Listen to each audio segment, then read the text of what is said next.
Sme v bruselskej štvrti Icl. Oproti lesoparku tu stojí populárna reštaurácia Brasserie George. Špecializuje sa na belgickú kuchyňu, ktorej dôležitou súčasťou je aj majonéza.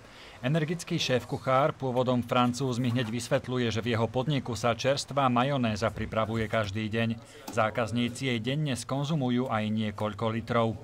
The recipe is simple: eggs, egg yolk, mustard and oil and lemon juice, salt and pepper, nothing else. Popri tom, ako Filip rozpráva, sa jeho pomocný kuchár pustí do práce. Do mixéra vkladá všetky prísady a po pár minútach mi už servíruje čerstvú majonézu s krevetami.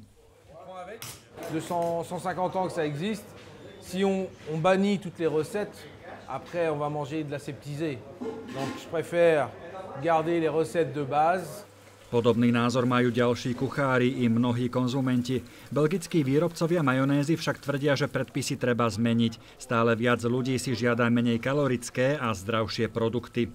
The context is different. People are looking for light products and people are on the shelves they find products from other countries that do not have to meet those same regulations, meaning that a Belgian consumer might be able to buy a Dutch, for example, or a French mayonnaise, which might contain 70% oil.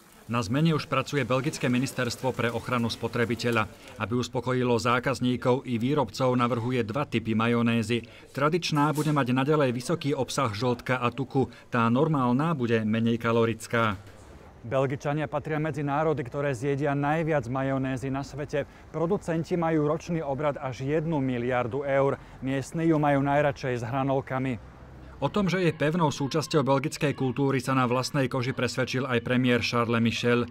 Po tom, čo oznámil škrty v sociálnych výdavkoch, ho demonštranti postriekali majonézou a hranolkami. Z Bruselu Štefan Hudec, RTVS.